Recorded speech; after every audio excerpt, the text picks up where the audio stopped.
Good morning. It's March 2nd, 2016. Welcome to Real Estate Tips. I'm Wayne Russell, instructor, Brokerage Associate with RE/MAX Southwest, Sugar Land, Texas. Most of the information we discuss comes from realtors, newspaper articles, magazines, and emails from different sources. The material provided here is for information purposes only and is not intended and should not be considered as legal advice for your particular matter. On my outline today, I'm going to cover up the market update, transportation updates, Sienna Plantation outages, open house inspections, condominium disclosures, when an agent doesn't use the right forms, deferred maintenance, seller's disclosure, POA, and what is Argus, and the buyer's package. So I'll go over and also some closing costs for seller and buyer, kind of a review from last month. The next page is home prices falling in Houston. The mid-oil slump report says Houston home prices hit a new peak in 2015 but are now falling amid the oil slump. According to a new national report, Realty Track released its 2015 U.S. home sales report, which found that more than a third of 87 housing markets nationally, including Houston, hit all-time price highs of 2015. The median home sales price in Houston is $219. The national median home sales price was $206. However, Houston saw home sale prices start to slip in the fourth quarter of 2015. Eight U.S. cities, including Houston, saw year-over-year declines in median home sales price in December. The Bio City was largely the city's naturally closest decrease in December. I wanted to go over some of the transportation updates that's going to affect different areas. Austin Parkway is going to have improvements. Williams Trace, they've worked on Williams Trace. I think they're just about through with that. LJ Parkway, Turtle Creek Drive, this is in Missouri City. Next page is they're also going to work on University Boulevard. And you don't have this in your material, but they're also going to work on Texas Highway 6 from Lexington to Brooks.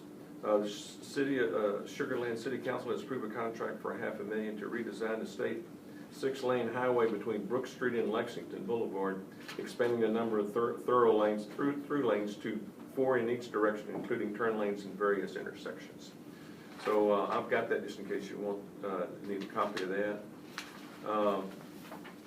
The next one is Sienna Plantation residents growing weary of frequent random outages. In the 10,000-acre master plan community of Sienna Plantation, residents have experienced random and frequent power outages. Many residents have complained to provider CenterPoint Energy and the Public Utilities Commission of Texas, but CenterPoint officials have said inclement weather and vegetation around power lines is a likely cause. Who's allowed to host an open house? May an unlicensed person host an open house? Yes, but the unlicensed person cannot show the house to prospective purchasers. Texas Real Estate Commission rules say that only licensed brokers or agents can show properties. And it says unlicensed persons to serve as a host at homes offered by sale by broker. They can hire an unlicensed person. What does the host mean? The rules don't say, but it's best to limit his or her duties, welcoming and registering visitors and referring inquiries to the broker or agent.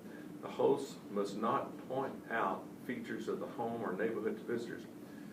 And this is pretty interesting. It would be acceptable for a host to distribute a flyer or brochure that describes the property. So that's pretty interesting. I guess you can have an unlicensed agent to distribute. Well, that's why before I got a license, I can remember going to open houses and the people just stand there. Right. And right. I thought, right, they're unlicensed agent. Yeah. Right. So anyway, the next one is an article in the Chronicle. It says it's this third question. I'm retiring and selling my home. I've lived there for 40 years and never had any problems with the house. When I put it under contract, the buyer had an inspection. You know, I always talk about inspections. When you go out and get listings, if you can get the seller to provide you and get it inspected and take care of those deferred repairs or deferred maintenance, it makes the deal a lot easier because a lot of deals crater because of inspections. Anyway, I put it under contract. The buyer had an inspection and now demands that I replace the hot water heater, repair the roof, replace the electrical panel. All the stuff works fine. Why should I ever agree to do this? My real estate agent just wants the commission, so I don't trust her anymore. Well, it's not that simple. You can refuse to fix anything or agree to some repairs, but you may lose this buyer. You've been in the house for 40 years and building codes have changed. When an inspection or contractor makes repairs, they are often required to bring everything up to current building code. Necessitating replacement. If you've ever sold the property, there's a high likelihood that these repairs have to be made. Unless you're selling to a builder who will tear the house down, those sales tend to bring lower price. We'd listen to your real estate agent. We doubt this is his first rodeo. Next one is, I inherited some money and in contemplating purchasing an expensive condominium. After meeting the sales office, they handed me about 1,000 pages of documents to read. Do I have to read all this? In a word, yes. It includes the condominium disclosure statement. You need to know all about your dues, potential special assessments, the condominium declaration. You need to know the operating rules of common elements, noise levels, pet requirements, etc., and the rules and regulations of the condo association. You give up a lot of independent living when you elect condominium living. You need to be fully informed. The next one is, the next question is, I have my house under contract. Just noticed that the forms don't match, that some of them are old forms. And this is going to happen during this little tail end of last year and the beginning of this year. But anyway, I have my house under contract, but just noticed that the forms don't match and that some of them are old forms. And we've changed everything in the back, so everything should be updated. Can I get out of this deal because the broker used the wrong forms? I'm afraid not. You made a deal and there's no question as to what the deal is, so you're in for the deal. The broker may be responsible to check for a disciplinary matter, but the deal is still there. I'm selling my house. I lived there for 30 years with no problems at all other than routine maintenance. I just got an inspection where the buyer is requiring over $20,000 worth of repairs. I can't believe it. The buyer's agent now said all these deficiencies have to be disclosed to any other buyer. In other words, if you own the seller's disclosure, you've added an inspection report in the last 4 years, you need to disclose it to the next buyer if that first deal craters. What do I do? There may be two issues here. If you've only performed a routine maintenance for 30 years, there may be a lot of deferred maintenance that is coming home to roost. Building codes have changed and repairs can require that you bring the home up to new code requirements. On the other hand, the buyer may be bluffing into a better deal. He gets someone to perform terrible inspection and pulls the old disclosure routine to get you to lower the price. Get your own inspections and then make a decision. Either way, you'll be much better informed to make the right decision. So the next one is my brother unfortunately recently passed away and discovered he has a timeshare he purchased in Las Vegas. He has no surviving heirs and think it's probably worthless. How do I sell this thing? We guarantee that there are real estate brokers that specialize in the sale of timeshares. And I'll let you read the rest on your own because we don't really deal in a lot of timeshares. My broker has a policy that agents cannot list sale. My broker has a policy that agents cannot list for sale their own homes because of E&O does not cover an owner agent who fails to disclose the property. In other words, a seller's disclosure. I have several rental properties which I have never lived in. You know, a lot of agents come up to me and say, well, I own four houses and I'm going to sell one. Do I need to provide a seller's disclosure? And the answer is yes, and I'll get to that. I've never lived in and I will eventually sell. I understand I'm not obligated to provide a seller's disclosure. I don't know where you got that from. Really? From a home I never occupied. If my broker were to let me list these homes for sale, is he at any undue risk? Is there a supplementary insurance that would protect the broker? I would certainly make clear in the listing and all correspondence that I am the owner. First of all, there is no exception from disclosure if you do not occupy property. You still must make the disclosure. I'll go to the next one. I have a power of unless you died. Well, then your heirs don't have to. Your heirs will then they may not have to disclose because that. But if you own it and you're the first owner and you're still alive, yes. Mm-hmm. But I'm just saying though, if someone does pass away, well, then that's an exception, right. I have, there's 11 exceptions on not disclosed, on seller's disclosure, and I've gone on that in previous classes. I have a power of attorney for my wife who has dementia. I'm trying to sell our house, and this will come up from time to time when you start listing. I'm trying to sell our house but can't find the original power of attorney. The title company says it will not close without the original document. My wife cannot execute a new one now. Why can't I use the copy everyone else says is acceptable? The Texas Estates Code requires all powers of attorney involving real estate to be writing, recording the real estate property records, no exceptions. Call an elderly care attorney and have yourself appointed to manage your affairs. Power of attorney are very important documents that generally stay effective until they are revoked in writing, recording the real property records. If you get one, put it in your safe deposit box for safekeeping. The next one is I recently inherited an office building from my father. I have no idea how complicated commercial real estate is. We contacted several commercial brokers about selling it, leasing it, managing it, and maintaining it. They all spoke a new language to me. Where can I get more education about commercial real estate? And I was kind of looking in commercial real estate between the 60s and 80s, and mostly in raw land and some commercial, but it is a different language. There's no game for the weak. Most commercial brokers specialize in a given field. Most training is on the job and the school of hard knocks. It helps to have an education. There are master programs at several universities in Texas, including the University of Texas, University of Houston, and Texas A&M. They explain the use of Argus in valuations, commercial real estate, accounting issues, and development topics. And I'll go over Argus in just a second. The next page is Argus stands for... Can we go back to this question about the power of attorney? Yeah. It says that it needs to be in writing and recorded in the real property records. Well, I thought you just kept it with you, and when you need it, you pull out the original and use it. well, according to this, it needs to be recorded, but if I assume it's in recordable form. Has it been notarized? Mm-hmm. Your power of attorney? Mm-hmm.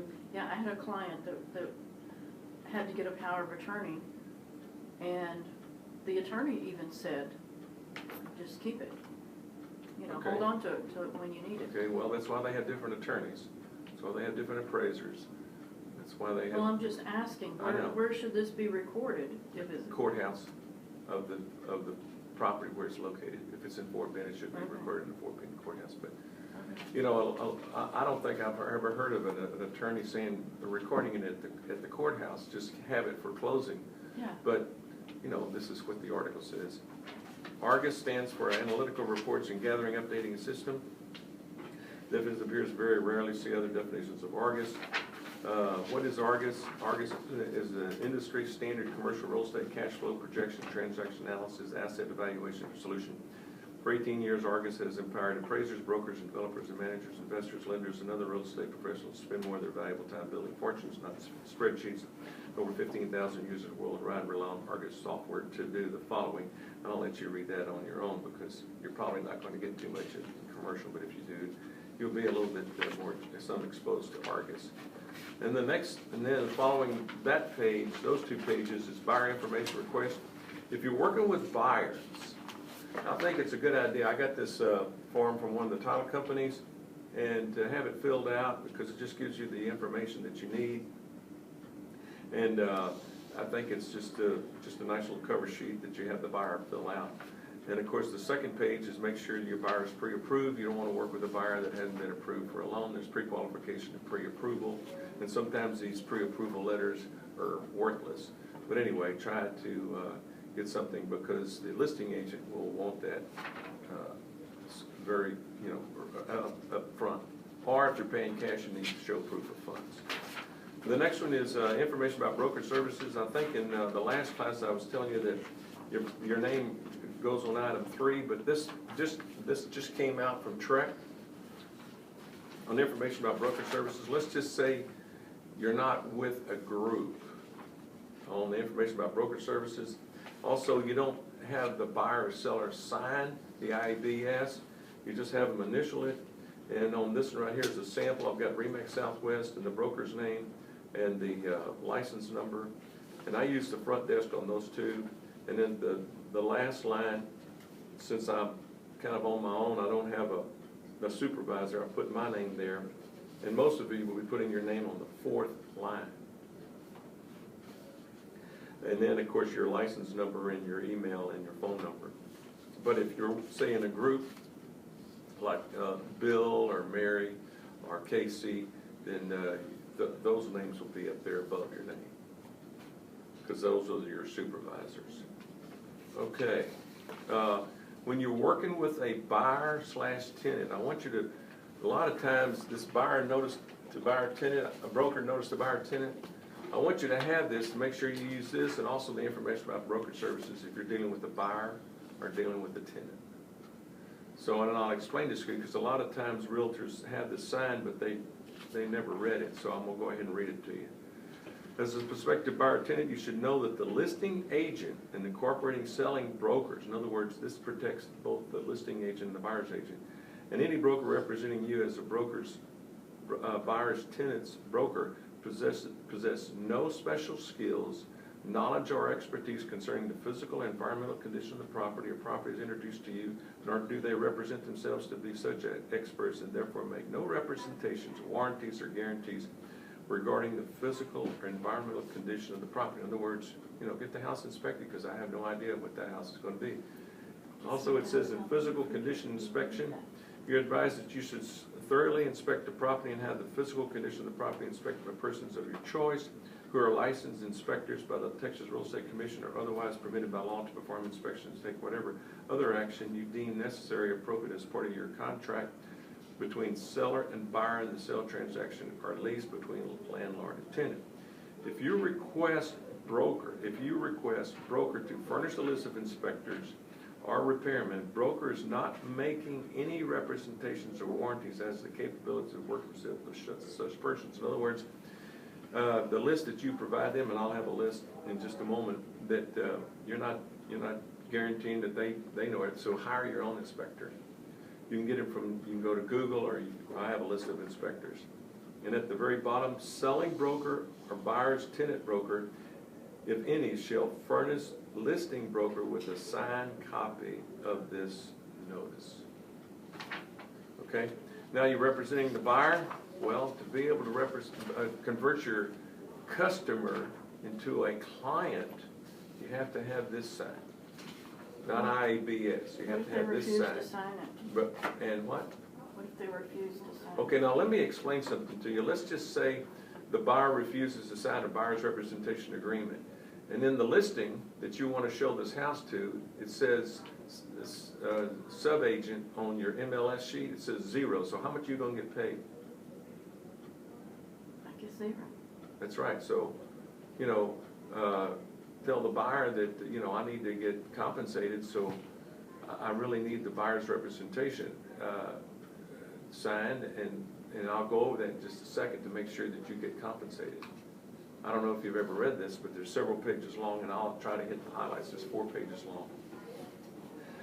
I put in of course, it says client, your client's name, and the RE/MAX, and etc.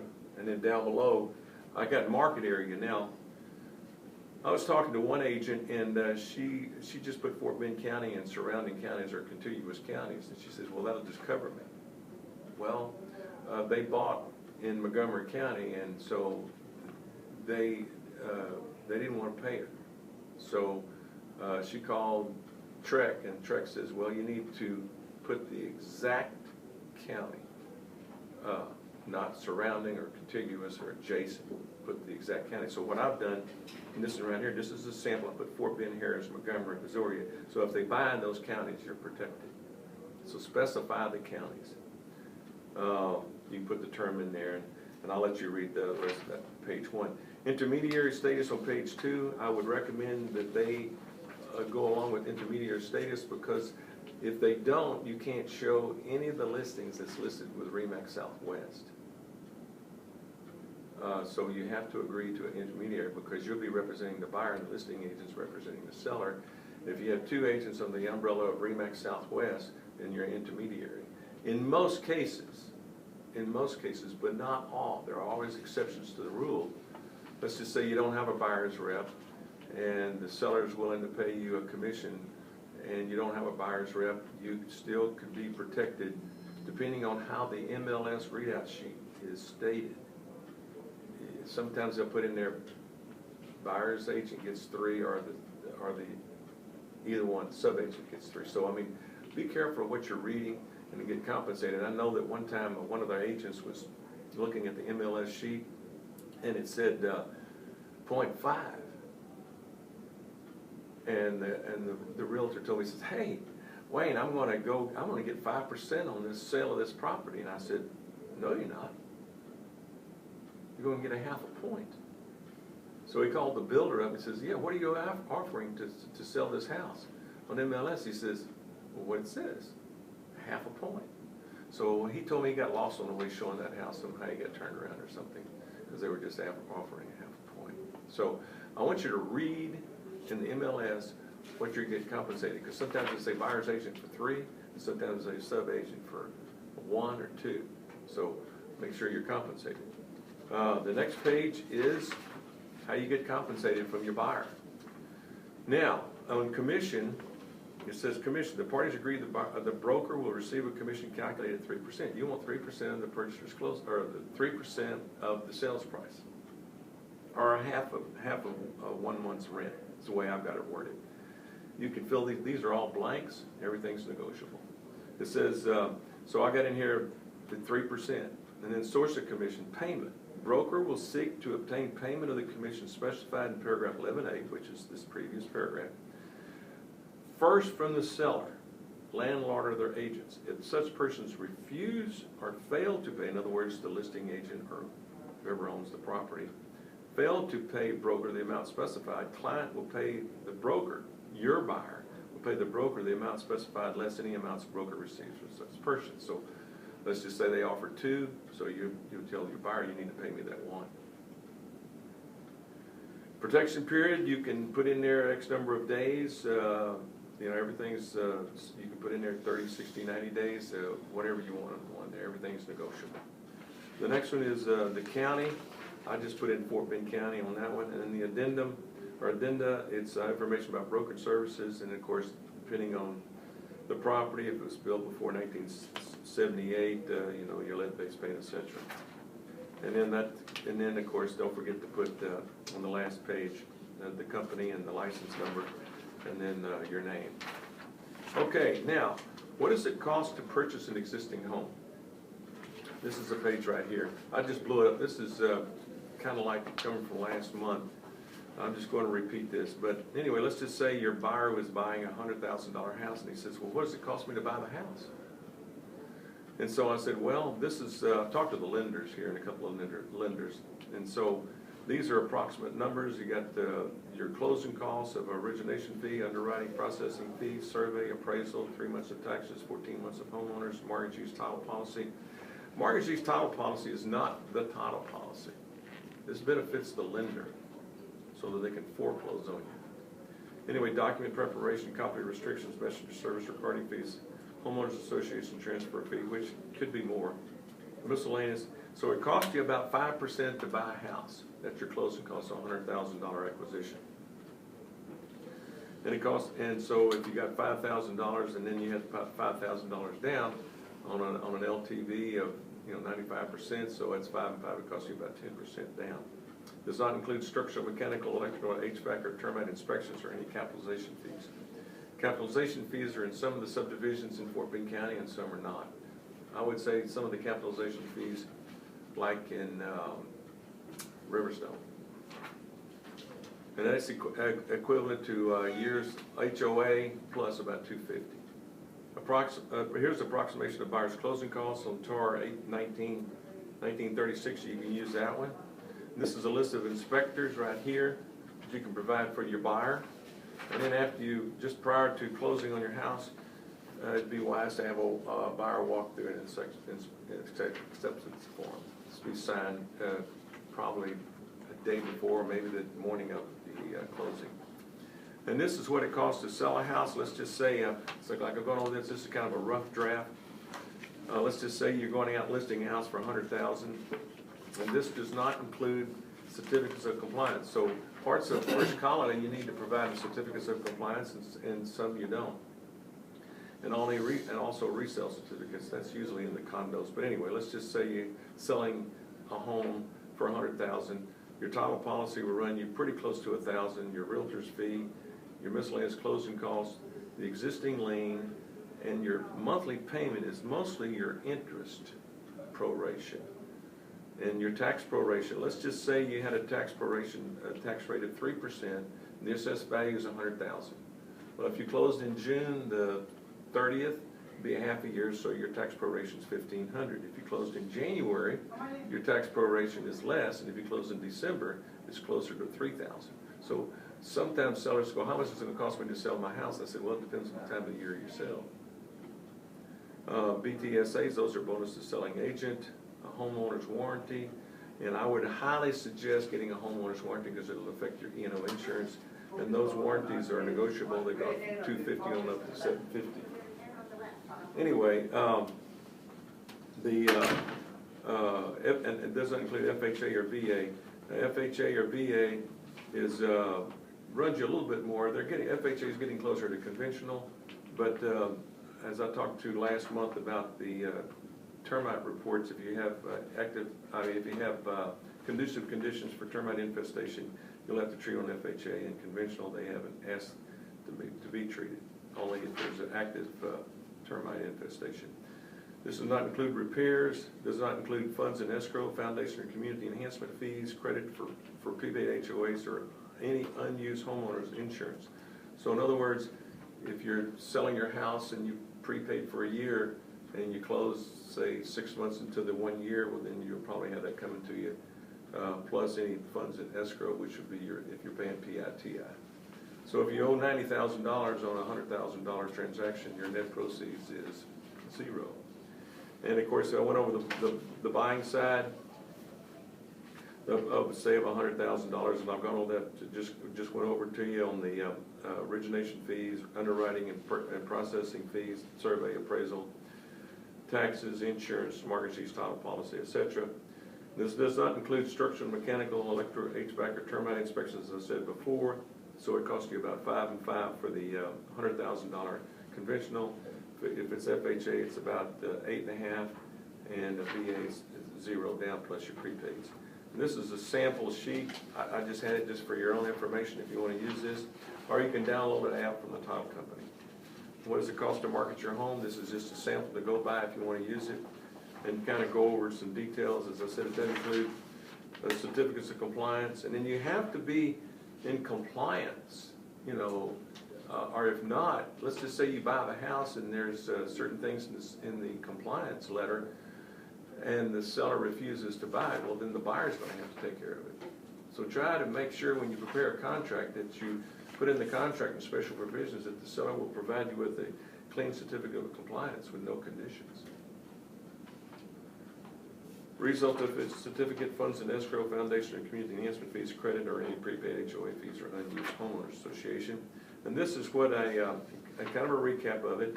I've got a sales price of $100,000, compensation, monthly payment, which would be mostly your interest proration, your tax proration, title policy, miscellaneous expenses 10%, and your net proceeds is $90,000, and then subtract what you owe, and that'll be your net proceeds. So if you owe $85,000, then your net proceeds is $5,000. As I said, does not include buyer's closing costs. Sometimes the buyer will request the seller to pay purchaser's closing costs of 3% or X%, and you just take it out of your net proceeds. As I said, it doesn't include foundation fees. Foundation fees are foundation fees in Sienna Plantation, and they run a half a point. So let's just say it's be $500 out of your net proceeds on a half a point on this $100,000 sale. So does not, so recap on closing costs with the purchaser, it's sales price of $100, down payment of $5, closing costs $5, and your note is $95,000. And I've gone on this once before. Seller's estimated net proceeds. Is that expenses a total 10%? Is that a total of all those? No, the expenses is $5 and the down payment's $5 on conventional. So a total of $10,000, and you owe $95,000. Okay, you have 10% for expenses. Is that a total of all of those? I said down payment and closing costs is 10%. Down payment and closing costs. I'm not looking there. I'm up here at the top where it says expenses, 10%. Is that a total? So you could realistically tell a seller that it costs about 10% to sell, right? Okay, so the 10% is a total number. Right. So your closing costs are going to run you about 10% when you sell a house. Gotcha. Depending on the time of the year you sell it, it'll be less in January and more in December because of the tax proration. Yeah. Okay. That's good. Now, you can, as you say, you can download an app from a title company, but here's another one, TAR 1935 on seller's estimated net proceeds. And then if you're trying to calculate the title policy, I always try to figure that around 100,000, probably be closer to 1%. But it's really, what the cutoff is, here's a Texas title insurance policy premium rates, is 1% at 57.5. So that 1% of a top policy of $57,500 is 1%. And it usually goes more when it goes less than, and it goes less percentage-wise over and above. So 100,000 would be 0.008, it'd be 875. So I just usually put 1,000 for $100,000 one. So it'll be 125. I'd like to see you overestimate some expenses, and then the seller goes, hey, I'm getting $300 in net proceeds. And I go, but I said, you said zero. I said, well, look, you got $300 bonus. So I try to overestimate this a little bit. Let's just say you're selling a house for $268,000. I calculated it's pretty close to 0.007. So if you don't have the title policy premium sheet in front of you, you can calculate what it costs to sell a house on the title policy. And the title policy, is $268,500. The total is $1,808, and I calculated pretty close to 0.007, came up to $1,879. And if you're selling a $4 million house, then it's the title policy runs you about half of the 0.005 of the sales price, so it's about $23,000 to $24,000 on the $4 million. So I know you have a lot of those listings, those 10 listings at $4 million to take out of that one. So here's a real estate listing checklist. When you go get a listing, these are the things that you probably need. I don't know if you ever looked over that, but these are the first pages, and that's a TAR 1415. And the second page is 1415. And what I try to do is have the seller provide me with a few items when I go list a home. I ask him about Homeowners Association and monthly annual dues. In other words, some areas have 2 HOAs, like Grants Lake has the area, and then they have the local. That's Grants Lake. But most of your single family will have just one. But then there's certain areas of Riverstone that has 2. So it depends on where you're buying in Riverstone. So you'll have, but anyway, what I try to do is have the seller provide a Homeowners Association monthly annual dues, mortgage information, the loan balance, and monthly payment, and an extra key for the lockbox, a copy of the survey. Now, if they have a survey and there's no changes being made during the time that they own the property, like they moved the fences, or they put in a pool, or they added a room, then you need to give them a T-47 to sign, and you have to sign it before a notary. Any warranties, say warranties, termite warranties, foundation warranties, anything, make sure you have that information available for the listing agent. Any issues related to seller's ability to convey title. List of any, I'll let you read, you can understand that in case they got a divorce or something like that, or make sure that they can convey title. List of any updates, in other words, what they've done to the house since they've been there, or the last X number of years. List of utilities, trash pickup, or any pest control contracts. Phone numbers and monthly charges. Insurance or copies of inspections in the last 4 years. And then when you list a house, I should suggest that you get an instruction sheet to submit the offer. Here's a sample right here. It has the seller's name, the legal description, exclusion, survey, listing broker information, listing agent, documents included, courtesy request, Homeowners Association, and of course, obviously, an earnest money check, option check, etc. And then this is another one from one of the agents that used to be here. The instructions to submit offer with your contract. It's got the approval letter that I talked about before, and then the number of days of third-party financing, and seller's disclosure, HOA, and MUD. They didn't mention lid, but of course you can use your MUD for your lid. In paragraph 22, the notices, make sure that you put the buyers, like if you're representing the buyer, make sure he puts his name in there, his address or an email, so that the title company knows how to get in touch with them. And they talk about option period for X days. I think 7 days is pretty short, because don't forget, that's 7 days on option period. It's not, it includes weekends, holidays, everything. And so, And that's 7 days. If the contract was executed today, 7 more days, don't count today. so don't count today. Don't So count today. tomorrow is 1, Right, 2, 3, right, 4. right. Okay, so today's what, a Wednesday, Thursday, Friday, Saturday, Sunday, Monday, Tuesday, Wednesday. So on next Wednesday at 5 o'clock? Yes, Is that right? yes. Okay. Well, that's easy because it just goes from 1. See, hold it Thursday, Friday, Saturday, Sunday, Monday, Tuesday, Wednesday. Yeah, So that includes Christmas and Yes. any holiday? right. Okay. So I would suggest that you put 10 days, you know, if I'm the buyer, if I'm working as a buyer, I probably need, because let's just say the inspector's got 3 inspections and he can't do it right away, and then you're gonna have to ask for an amendment to extend and all that, so anyway, that's just, in other words, here's letters of instructions. Now, addendum for property subject to mandatory property membership. Y'all probably, I don't know if y'all read every line, I know y'all have, just like y'all read every line in the deed, no deed of trust, and all the title policy commitments, but I'm gonna read you this anyway. Authorization at the bottom of E, authorization. Now, a lot of people don't know what box to check here, but if you're the listing agent, I would put buyer. If you're buyer's agent, I put seller. And what does this mean, authorization? I'll read this to you. Seller authorizes the association to release and provide subdivision information in any updated resale certificate if requested by the buyer, the title company, or any broker to the sale. If buyer does not require the subdivision information or updated resale certificate, and the title company requires information from the association, such as the status of dues, special assessments, violations of covenants, and restrictions, and a waiver of any right of first refusal, blank shall pay the title company. In other words, they have to pay immediately with a credit card or something. This is way before closing, you know, say 2 weeks before closing.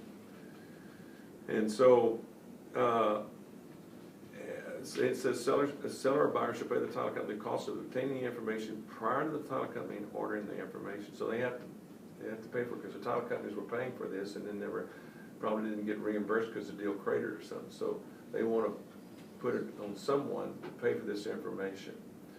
And so now, sometimes they'll, just a second, and sometimes they'll call it an HOA statement of account. That's all it is, and that's on the next page. Or like transference, isn't that what it is, like a transfer fee? No, the From one transfer, owner to another? no, the transfer fee's in item C, Okay, not in E. The transfer fee is X dollars. You put that out in X dollars for X amount of money. You want to put in Okay. there X, but don't forget now, there's in certain areas, and I'd say most of the time that it's about $300, $250, $300, could be $150. But I try to put in at least $250 to $300. But how about if you have a foundation fee of 0.5 point? Who's going to pay that? Well, you're going to have to put that in special provisions. what do you mean a foundation fee, what's that? A foundation fee? A foundation fee is a community enhancement fee charged by Riverstone and charged by Sienna Plantation. Once you sell a house in Sienna Plantation, you'll know what a foundation fee is. And Alma's gonna have it as well, and you know where Harvest Green has it, everybody's gonna. All the Johnson communities, probably. Right. So, and a lot of agents here, and you're not the only one. So right now, there's not a separate amendment to that, No, to that? no. And so now I've seen agents put 1,000 in the transfer fee to take care of that. Because it says here that the buyer shall pay any and all association fees and other charges associated with the transfer of the property, but not to exceed, let's just say you put $10. But if you put $10, the seller's gonna pay the balance of the transfer fee, and the seller's gonna pay the foundation fee of 0.5 point. Now, what I like to do is put it in special provisions that if there's any, because you may not know. I've heard agents sell properties on the north side of town, and they didn't know about community enhancement fees or foundation fees. So guess who paid it? That was the realtor did. Okay, last but not least, Wait. Back on A, subdivision information. that's why I didn't want to cover that, but go ahead. Okay, No, go ahead. normally, everybody checks box 4. Right. But what if you actually have a buyer that wants copies of the restrictions applying to the subdivision and the bylaws and the rules of the association? And so, They are usually on the HOA website. so just tell them that? Oh, okay. Now, let's to just answer say, your question, let's just say they wanted to put a checkbox A, and you're dealing with a listing agent that wants to check box 4. So I suggest, when you're a listing agent, is go ahead and prepare this. And put box 4, put X dollars. I'm thinking about the other side. I'm I representing the understand, buyer. I understand that. Yeah, I know for the seller. But this under the docs. Now, let's say But your for buyer her, for doesn't, what she's saying, she'll check box 2 for what she wants to do. that's fine. Well, That means that's it. they'll get you the documents, which your buyer's gonna pay. Right, If you check box 1, they'll get you the documents, that the seller pays. right. Right. But if I'm representing the buyer, I would check 1, not 2. And then if I'm Yes. representing the seller, so we may not get past this form. Yeah, no. So I was that's just when you guys asking. will It negotiate. hasn't happened to me, but since you've got this document Right, so in what front you of ought us, to I do when wanna you know. have a listing, I would go ahead and prepare this and put it under docs, and then you have it. Yeah, I'm more concerned about the buyer. I realize I'm seller, not. check 4. I'm not. Well, Wayne, you're not the only one in this class. No, I was just kidding you. No, I'm But concerned, because I I want to just- make the deal. So, you know, every deal, everything is negotiable. And I was the listing agent, and the buyer wanted to check box 1. I said, that's fine. I just told the seller, I said, it's going to cost you about X dollars for the information. Well, It's- well, if it's just on the website though, Sometimes. Yeah, but some associations, where I came from, some associations require you to be a member or a community owner of the neighborhood. And Before you you can get it. cannot, they have a password assigned to it, and you can't get into the website. So you need to make sure that that's not the case. well, I've never had it happen with a buyer, but I figure my day's coming, so. And I've only seen number 4 checked. Right. And so I just wondered if a buyer did ask, I'd probably just tell them what Christina said. Just say, We'll usually it's Or on you can the check it, website. as Todd said, you can just check box 2 yeah, if they want. but the you don't have information. any idea how much that really costs, huh? And it Well- probably depends on the association. Yes, it does. Yeah, it's true. Now, I've got a house under contract close inside Beltway 8, and the amount of that, he just sent his credit card in there, it was $80. Oh, so it's, But I mean, as you say, you know, Andrea, you may live in one that's $300, you know, you don't know what it costs with that information. I think Sugar Creek is 200. Could be. And that's not the Because I transfer, just put an offer on a house. right, myself. that's not the transfer fee. That's, No. this is an additional. So, right, so, and everything's negotiable. Anyway, what you say in the email is binding, so be careful what you say in an email or text. You know, it's, watch what you say in emails and use a disclaimer. Thank you very much, and see you next month. Sorry, I was. Thank you.